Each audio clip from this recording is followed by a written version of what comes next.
What if Jon Snow sheathed Longclaw and spared the Dragon Queen instead of striking? Let's explore the depths of it in the video.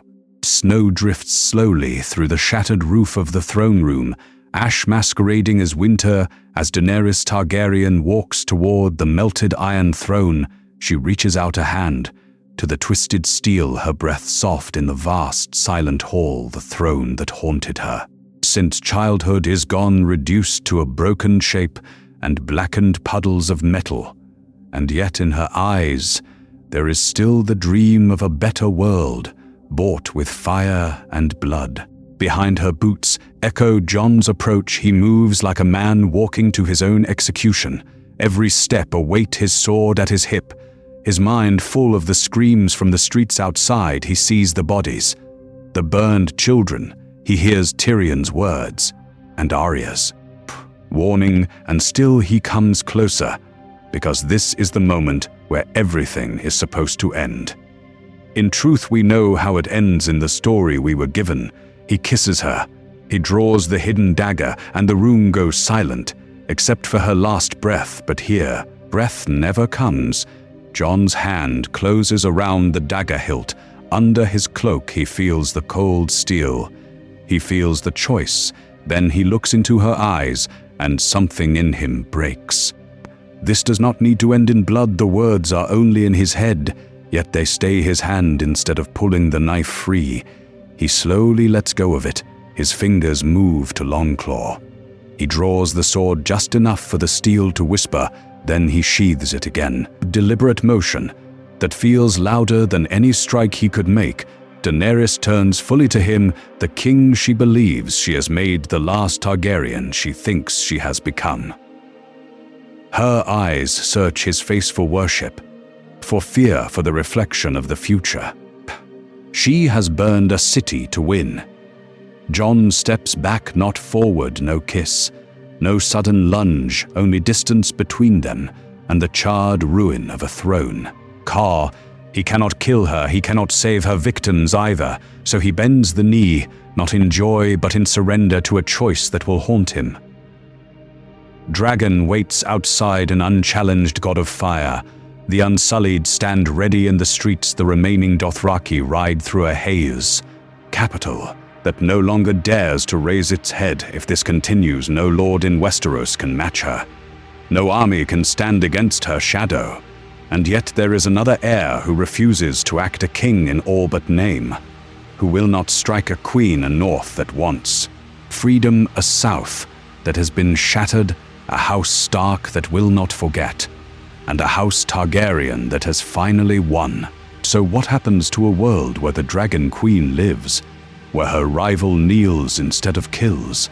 Where the last great sword is sheathed at the very moment it mattered most? Does Daenerys harden into an unstoppable tyrant or become a wounded reformer?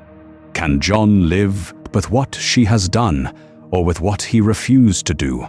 And who, if anyone, dares to move against a queen with a dragon at her back? We will trace how this single choice reshapes the north, the south, and the fragile order left in the ashes. The ash and the roar and the chanting, not to Daenerys' eyes blazing with victory, but to Jon's, fixed and hollow as he stares up at her.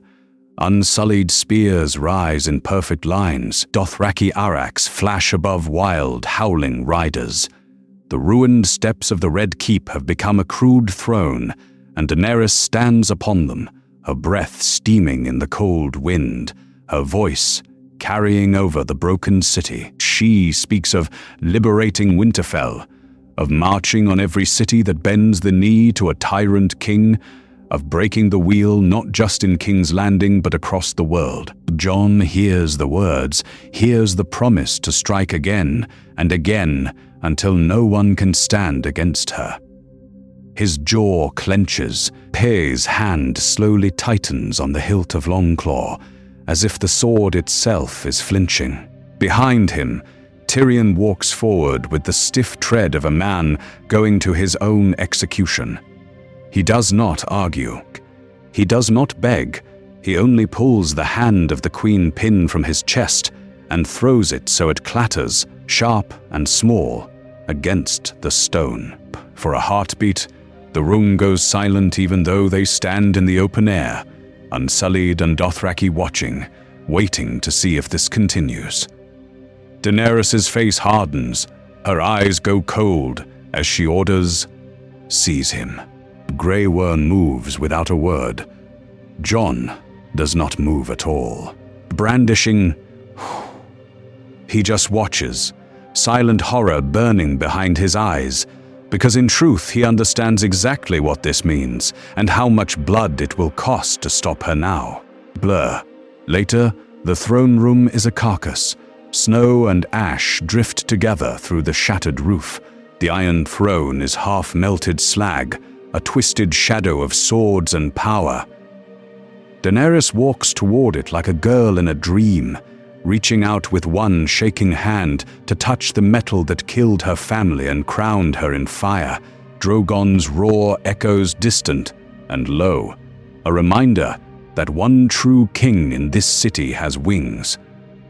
Jon steps through the ruined doorway, the same conflicted expression carved into his face. His boots crunch over charred bones and broken stone. His fingers brush Longclaw's pommel, linger there, then fall away. No quick strike, no hidden dagger, dark. Just the weight of the choice he has already refused to make. Pressy, of the children who burned, of the bells that rang and were ignored.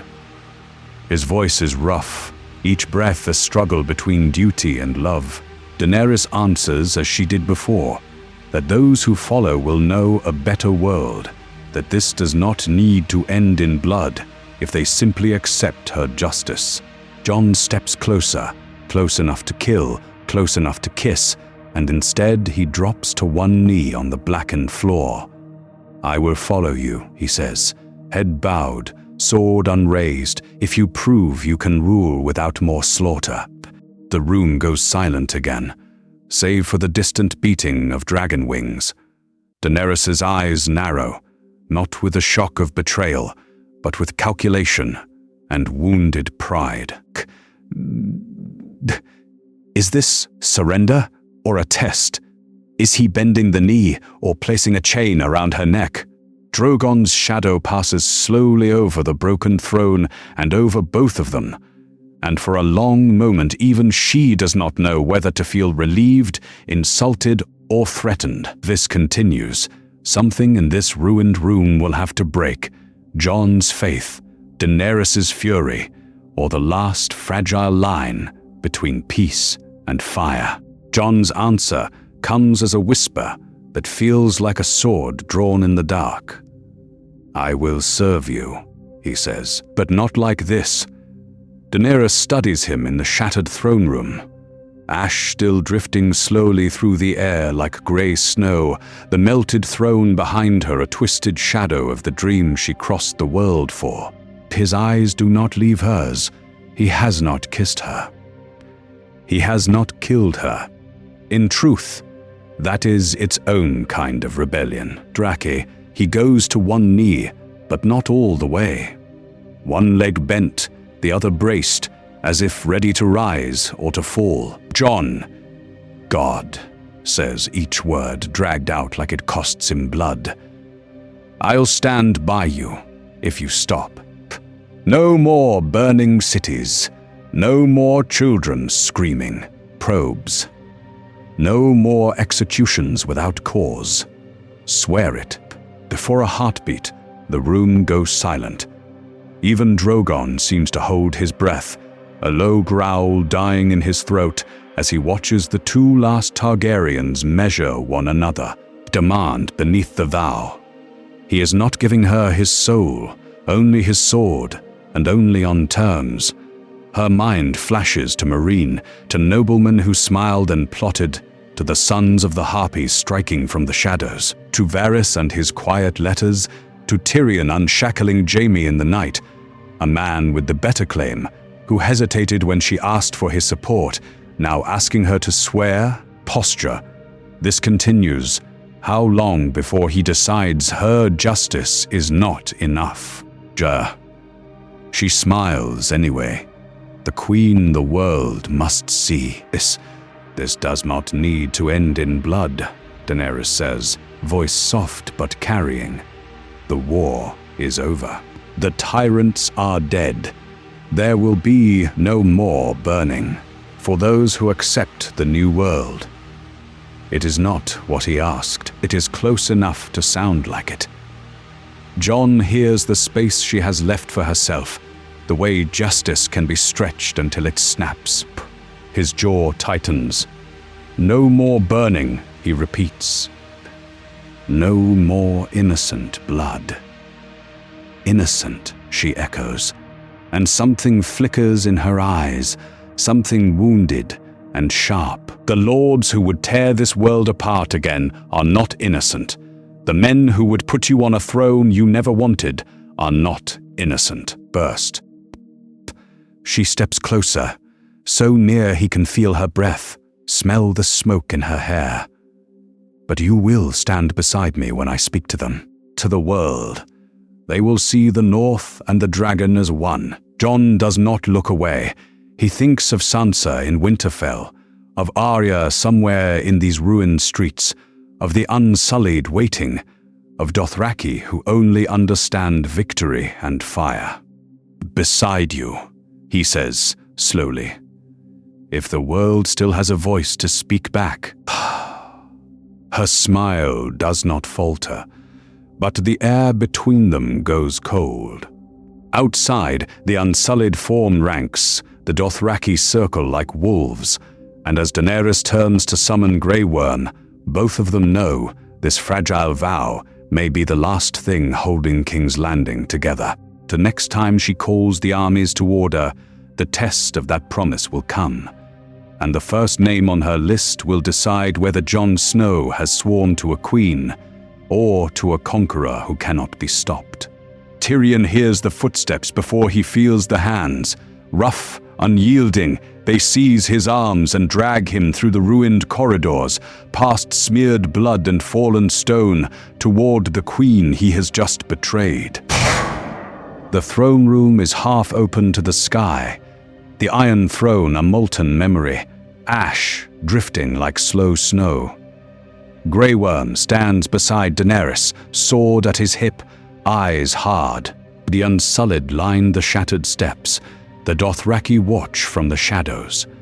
For a heartbeat, the room goes silent as Tyrion is shoved to his knees, expects to see Jon's sword buried in her back.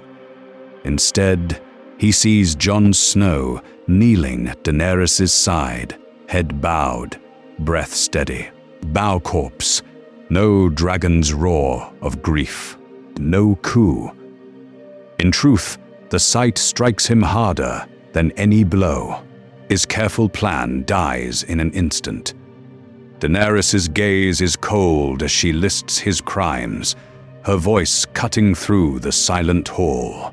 Bows, he tears the hands pinned from his chest and throws it down anyway, because that much defiance is all he has left. But as Grey Worm steps forward and the Dothraki shift, Tyrion understands the game has changed. Jon has not killed her. Don has chosen to live under her. Picti. So his mind shifts. Not to victory, to survival.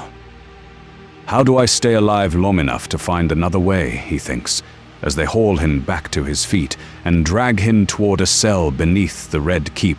Later, in a narrow corridor that still smells of smoke, Arya steps from the shadows in front of Jon. No one else. No guards. Just her and the brother she followed into hell. "I saw your eyes when you went to her," she says, voice low, a blade without needing a sword. "You went to kill a queen. You came back alive." Jon cannot meet her eyes at first. Slowly, he admits the truth. Brandings. He could not do it. He tells her about Daenerys' vow, about his own promise, about dragons and destiny, and the hope that this does not need to end in blood. Gregoria listens, silent, then shakes her head. "You chose her enemies over your own family. If this continues, Sansa, The North, everyone who won't kneel, they're the ones Drogon will burn. While they argue in whispers, Grey Worm stands on the outer ramparts, watching Jon Snow kneel again before Daenerys as she addresses her armies. To him, there is no conflict. The Queen lives, the traitor bends, justice is clear. Any who oppose her are enemies to be crushed. He hears her speak of breaking more wheels, of marching north, of punishing those who defied their rightful queen.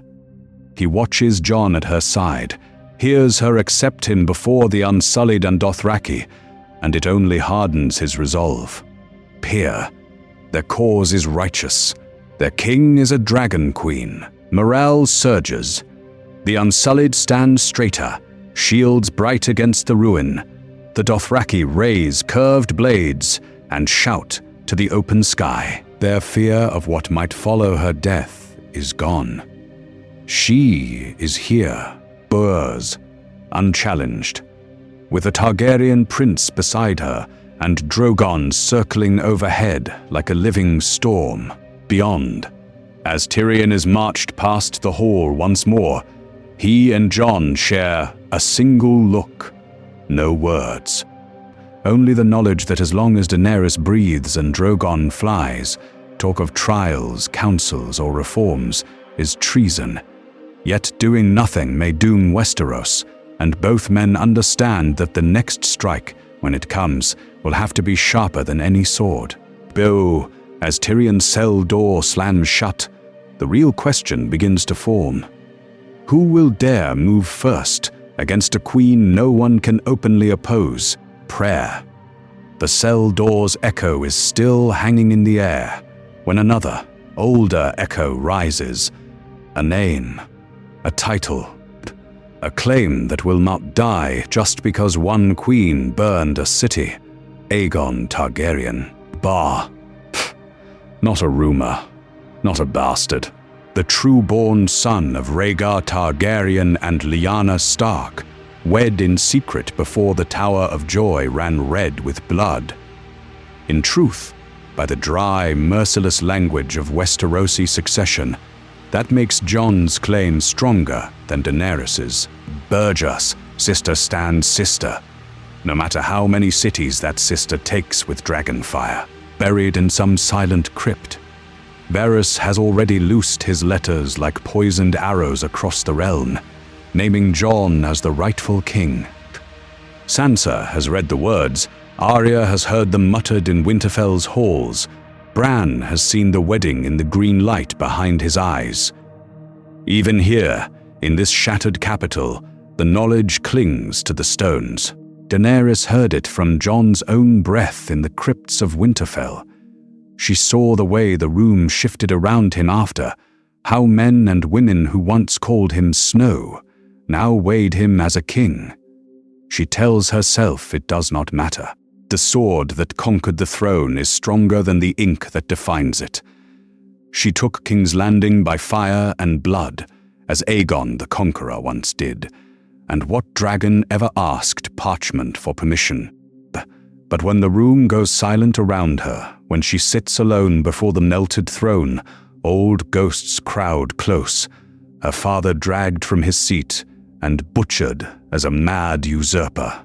Viserys hissing of rightful rule, until the day a golden crown cooked his skull. If this continues, if the realm ever accepts that Rhaegar's son lives, is she queen, districts, or usurper's daughter twice over?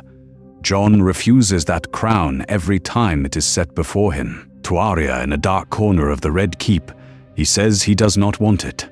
To Tyrion, through the bars of a cell that still smells of dust and fear, he insists he will never press his claim. But both of them know Westeros too well. A man does not need to want a throne for banners to rise in his name. The sword, for someone else to decide he must fall. So the true dilemma sharpens. There, Daenerys's reign rests on fractured stone. Every letter Varys sent is a quiet call to rebellion. As long as Daenerys rules, Jon's sisters, his northern lords, his very name, are one whisper away from being marked for death. Phew. This does not need to end in blood, he tells himself. But the game has heard that promise before. Somewhere between dragonfire and a hidden birthright, a clash is forming that neither of them seeks. The only question now is which will strike first, bloodline or conquest. Jon moves before he can talk himself out of it. Longclaw stays at his hip, the sword a weight he refuses to draw as he walks the silent corridor down to Tyrion's cell. Each step feels slow, dragged by ash and memory and the screams that still cling to the stones. Bird. The door creaks. The room is small, cold, barely more than a hole in the red keep. Tall there, black. Chains at his wrists, eyes fixed on nothing. He does not look up when Jon enters. He only says, very softly, "How many children did she burn, Jon?" In truth, Jon expects the same words as before, the same weary push toward murder. Payoff, a knife between the ribs. Brains is... Instead, when Tyrion finally raises his eyes, there is something different there. Not only grief, calculation. "You're here to ask if you should kill her," Tyrion says. "You want me to tell you there is no other way." He lets that hang in the air until the room goes silent, until even Jon's breath feels too loud. Then he cuts across Jon's answer. "But this does not need to end in blood. Not yours, not hers. Not yet." Jon frowns. The words strike harder than a command to kill. Tyrion sees it and presses on. Prayer. He speaks of the North already whispering of independence again, of Sansa weighing every move like a young Catelyn, of the Lords of the Vale, the Riverlands, the Reach and Stormlands staring south at a queen who rules by dragonfire alone. "Summon them," Tyrion says. "All who still dare call themselves lord or lady in this broken realm. Tully, what's left of the Reach, the Stormlands, even the Westerlands if they can crawl out from under their ruins. Call it a gathering to ratify her reign, to recognize the new order. In truth, it will be something else." Jon shakes his head before the thought can even form. She won't stand trial. Birth, the word feels dangerous, like drawing a sword in a dark room. "A trial?" Tyrion echoes, then gives a humorless breath. "No, we will never call it that. But if this continues, if she rules only by fear, there will be no realm left to rule. Put her before them, Jon. Let her hear their voices. Let her see what she did to the idea of a king." Jon's answer is immediate. No one can make her do that. Drogon shadow over the city, of unsullied ranks that did not break even as the bells rang, of Dothraki riders still hungry for conquest. Practice our prayers. "Almost no one," Tyrion corrects. "You are the last person she loves. The only rival she cannot burn without setting fire to what remains of her own soul. You are her shield, Jael, and her mirror. Ask it of her, and she will listen, if only to prove she is right." The words land like a blow. Jon sees it then, a hall not yet chosen, filled with faces that watched King's Landing die, a dragon queen standing where kings once stood, forced to hear judgment without a single sentence spoken aloud. A pattern breaks in his mind. Not a knife in the dark, but a reckoning in the open. He leaves the cell with his heart pounding, every breath sharp as winter. He will not kill his queen, Beard. Instead, he will ask her to stand before the realm she just burned and stake everything on one terrible question. Is there anything left of the woman he loved? or only the conqueror who survived the fire? Jon stands in the ruined corridor outside the throne room, Longclaw heavy at his hip, the taste of ash still in every breath. He has chosen not to strike in the dark, but that only means he now has to walk into the dragon's mouth with his eyes open. Grey Worm meets him at the door, sword already in hand, face carved from stone.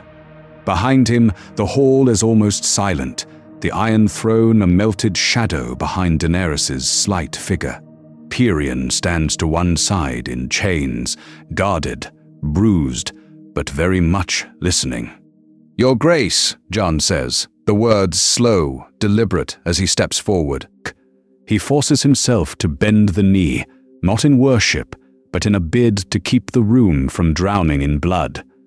We need to speak of what comes next. Bard of the realm. Daenerys studies him, eyes bright with that same fire that fell on the city. "What comes next is we break the wheel," she answers. "From dawn to the north, no more tyrants, no more traitors." He lifts his head, branding, "You cannot march from conquest to conquest with half the kingdoms burned and the other half ready to rise. The north will not kneel unseen, nor the Vale, nor the Riverlands. They must be brought here, made to look you in the eye." Tyrion's gaze flicks to him at that, sharp despite the chains. Jon presses on. "Call them," Jon says. "Summon what lords remain to King's Landing. A great council, under your protection. Let them swear fealty openly, Drew. Let them see their queen is strong enough to be judged by the realm and still stand. This does not need to end in blood." For a heartbeat, the room goes silent. Even Grey Worm's breath seems to still. Daenerys' voice cuts through. "I have the Unsullied, the Dothraki, Drogon." She gestures toward the shattered roof, where the dragon's shadow sometimes passes like a storm cloud. "Why should I ask permission from men who cheered my father's killers and Cersei's lies? In truth, because fear alone cannot rebuild a kingdom," Tyrion says quietly. His chains clink as he steps forward an inch, like a knight trying to remember how to stand. "You have burned the old order. If this continues, there will be nothing left to rule but corpses and dust." Pittos. She turns on him, but Jon seizes the moment. "Set the terms," he says. "No armies here, only token escorts. You hold the city. The Unsullied line the walls. The crown sets the agenda. Recognition of your rule. A new order for Westeros." He swallows, but the North's place must be spoken of. And what happened here must be faced, not buried. Bryce, weighing insult against opportunity. "Very well," Daenerys says at last. "I will host this council. They will come unarmed, under my protection. And they will leave having named their queen." She steps closer, voice dropping to a lethal whisper. "But hear my terms, Jon Snow. Drogon will circle above. The Unsullied will line every street. Any hint of rebellion, any word of treason, any hand that reaches for a sword, she lets the thought hang, a strike waiting to fall. I will answer with fire, at once." Prayers of color. Jon feels the noose tightening even as he nods. A council is coming to King's Landing, but under the shadow of dragonfire, it may look far more like a trial. And no one yet knows who will truly be on the stand when the lords of Westeros walk into that room. Ravens fly before the breath has fully left the council chamber. Black wings burst from the broken towers of the Red Keep and wheel out over a city that still smolders, then beat north and west, dragging Daenerys' words behind them like chains. Each carries the same message: sealed with the three-headed dragon.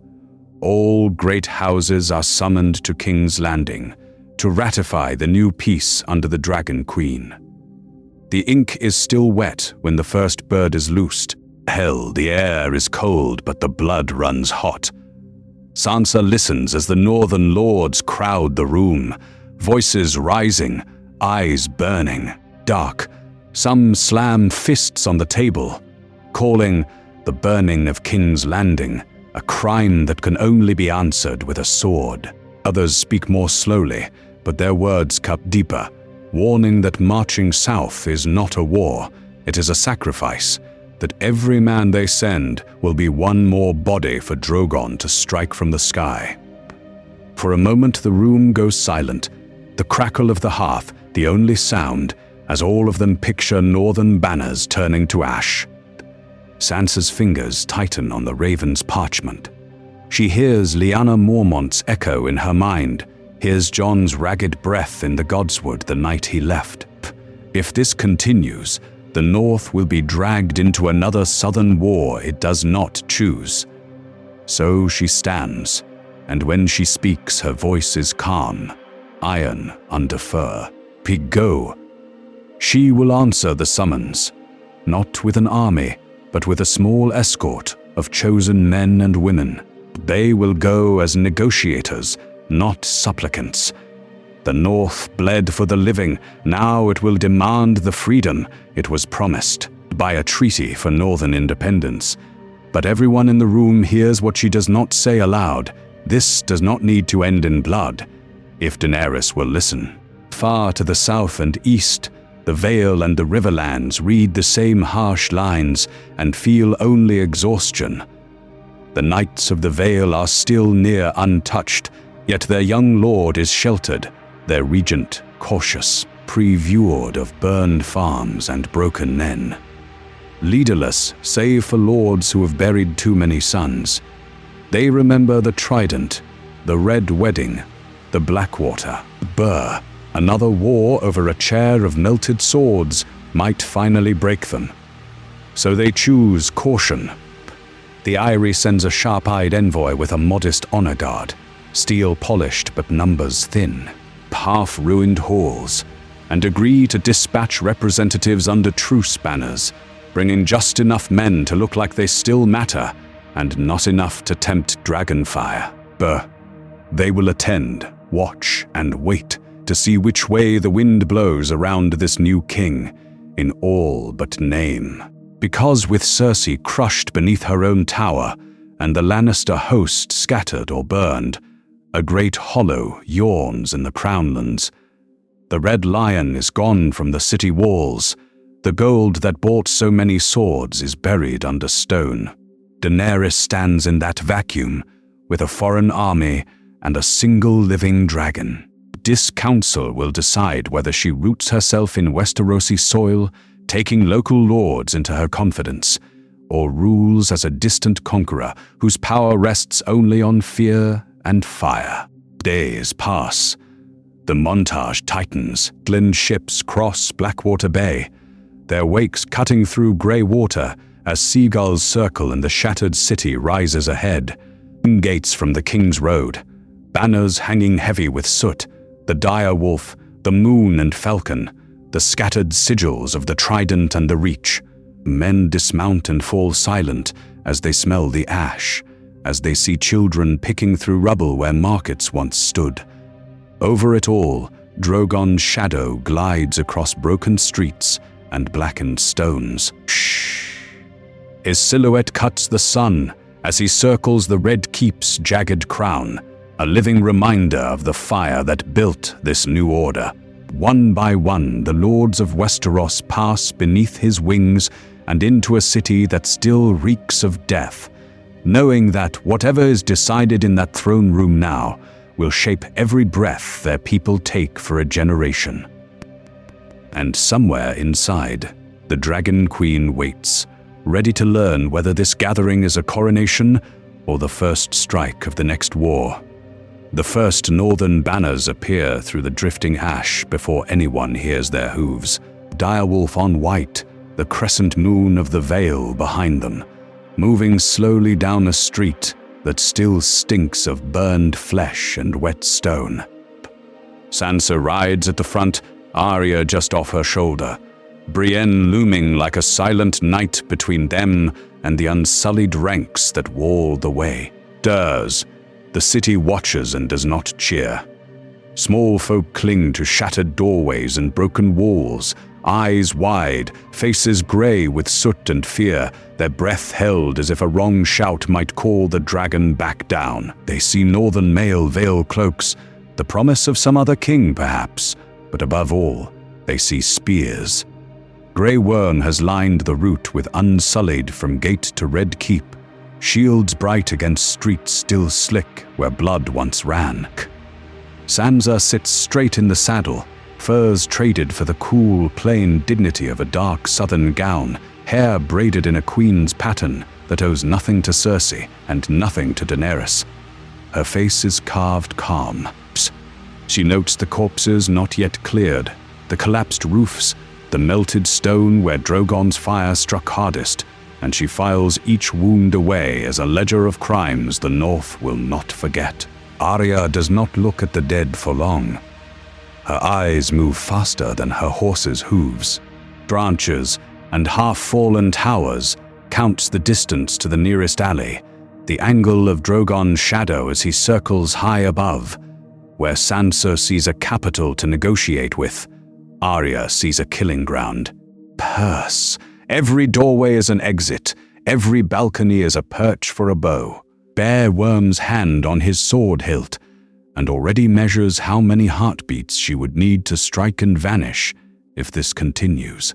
Jon waits at the broken gate of the Red Keep, flanked by unsullied instead of northern guards. When Sansa reins in before him, the air between them feels colder than the snow beyond the neck. They embrace, but it is brief and stiff, armor and suspicion between them. No one in the courtyard dares to speak. For a moment, the room goes silent even under open sky. In truth, the betrayal is not new. Sansa knows he bent the knee once in Dragonstone, and again here after the fires, when he could have ended all this with one clean thrust. Bra Puro. Jon sees it in her eyes, the calculation, the quiet fury. She is already thinking of how to pull the North away from this Dragon Queen without seeing Winterfell in flames. Higher in the Red Keep, Daenerys prepares in chambers that still remember other rulers. Missandei is gone. Jorah is gone. The silence around her is a different kind of weight. She dresses herself. Black leather, red stitching like veins of cooled blood, the three-headed dragon clasp at her throat.